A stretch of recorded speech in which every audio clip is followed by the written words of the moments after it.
Hi, professional writers. Welcome to week 2, professional writing.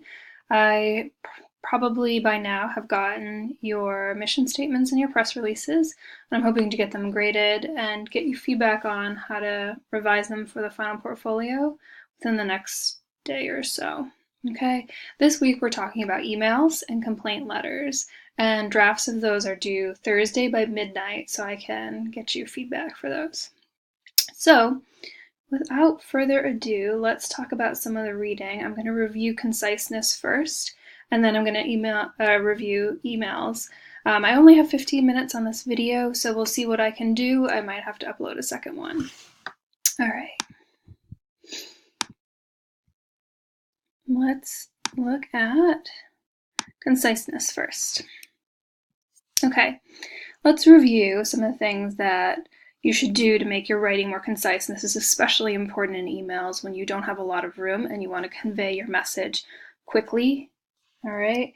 So first thing you should do is eliminate words that explain obvious or have excessive detail. Replace several vague words with more powerful and specific words. Okay. So yeah. Interrogate every word in a sentence, okay? Make sure you figure out what words you can get rid of. Some words you can get rid of are unnecessary determiners and modifiers. So you could get rid of like some kind of, if it's in your sentence, or generally, or for all intents and purposes. One that I use often is seems like. And when you're going through and revising, these are fine in first drafts, but when you're going through and revising, try to get rid of them. Other words that oftentimes people rely on are basically, actually, definitely, that being said. So try to get rid of anything like that. Okay. And then combine sentences when you can. Oftentimes you don't need 2 sentences. You can convey the same ideas in just one.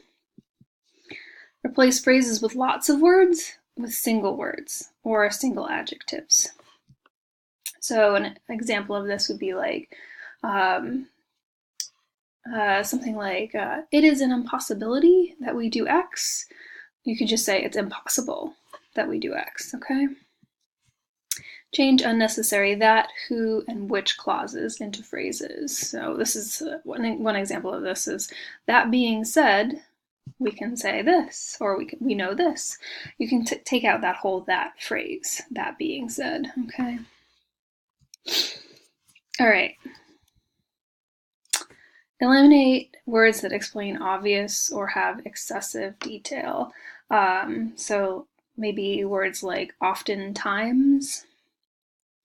It means the same thing. Both words mean the same thing. So you could probably get rid of times and just say often. Honest in character is another one. Just say honest. You don't need to specify that they're honest in character. Extreme in degree is a good one. What other way would you be extreme? Get rid of degree. Okay. Eliminate unnecessary determiners and modifiers. So these can be something like it's a sudden crisis. Usually crises are sudden. You don't usually you don't usually plan a crisis, right? Usually they're sudden and unexpected, and same thing goes with surprises. This was an unexpected surprise. Well, surprise means unexpected, so eliminate unexpected. Okay, omit repetitive wording. That's actually what I've been showing you, like unneeded luxury. Like a luxury is already something you don't need. Okay. Omit redundant pairs and categories. End result or completely finished. An end result, is there ever any other kind of result? Doesn't results come at the end? So just kind of look for those kinds of things when you're revising. Or completely finish. Finish means that you're done completely, right? So you don't need both. All right, let's practice some of this. I'm going to give you 3 sentences, and I want you to look at them for a few minutes, and then we'll go through and I'll show you how to make them more concise. So here's the first one. The point I wish to make is that the employees working at this company are in need of a much better manager of their money. So we're going to go over how to make that more concise. The second one, it is widely known that the engineers at Sandia Labs have become active participants in the search and rescue operations in most years. You'll notice something now about sentences that are not concise. Oftentimes, they're confusing and they're vague, and it's hard to see what people are saying.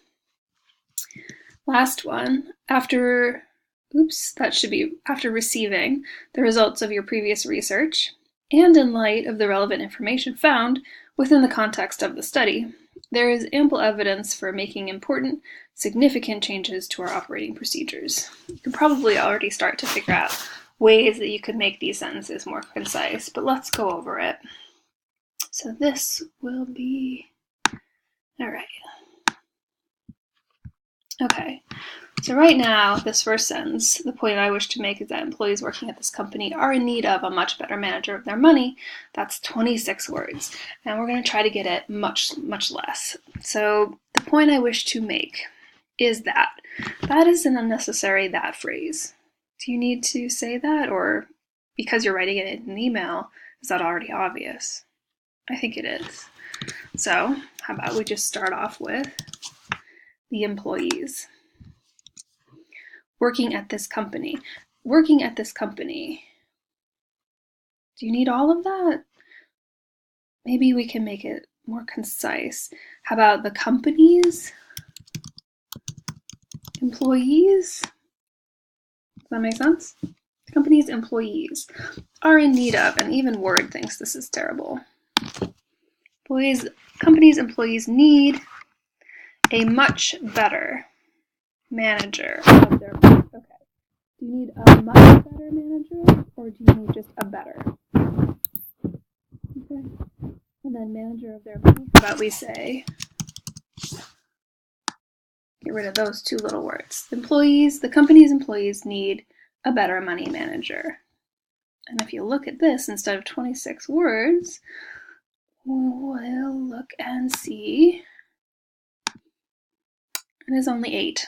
I probably could have counted that. Okay. You could probably even get rid of the companies. That might be, depending on your other sentences, clear. The employees need a better money manager, and then it would only be 7. Okay. It is widely known that the engineers at Sandia Labs have become active participants in the search and rescue operations in most years. Okay. Well, where do we start? Let's see. How about the engineers at Sandia Labs? How about we change that to the Sandia Labs engineers? I wonder if we need this, or if this is an unnecessary that phrase. It is widely known that. How about we get rid of it for now? And if we think that we should put it back in later, we can. Sandia Labs engineers have become active participants in. Okay, what is important about that? What can we get rid of? How about instead of have become? It's kind of obvious that they've become, right? Sandia Labs engineers, how about actively participated?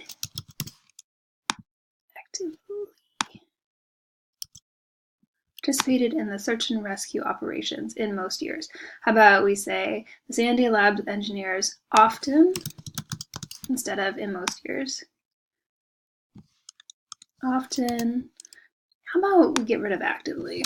Often participate in search and rescue operations. Okay. And if we wanted to keep the stuff about it is widely known, we could say instead of it is widely known that, we could say many know. Many know the Sandia Labs engineers often participate in search and rescue operations. But you could probably get rid of that depending on the context of the other sentences around this one. Often participate in search and rescue operations. So now the word count goes from 24 to 11. So that's less than half. Nice, right? All right, let's get to the trickiest one. After, should be receiving, we'll fix this. After receiving the results of your previous research, and in light of the relevant information found within the context of the study, there is ample evidence for making important, significant changes to our operating procedures. Okay, what's important about this sentence? Well, I'm actually going to start a whole new one. I think that this is the most important bit, right? There's ample evidence for making important, significant changes to our operating procedures, but even that is not very concise. So there is ample evidence for making. I don't know if you need all that. How about just say something like we should make, and then important and significant mean the same thing. So I don't think you need both of them. We should make significant changes to our operating procedures. We should make significant changes to our operating procedures. Now let's look at the previous part of the sentence. After receiving the results of your previous research, and in light of the relevant information found within the context of your study. All right, we should make significant changes to our operating procedures based on your study. Okay, I'm hoping we didn't lose too much important information. What do you think? Instead of 36 words, that one is now 13.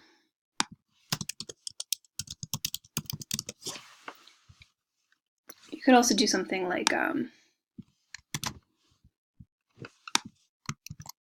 based on your study, comma, we should make significant changes to our operating procedures. And so you don't need after receiving the results of your previous research, that's obvious. You don't need in light of the relevant information found within the context of the study. Just say based on the study, okay? We should make significant changes to our operating procedures. Good? All right, so those are examples of how to make sentences much more concise, and making them concise, making them clearer, and more likely to stick with your reader, which is, good writing. All right, so that's conciseness. That's about 12 minutes. I'm going to make a whole new video for email, okay? So this one's the end of conciseness. Practice conciseness when you revise, and watch the next video for emails.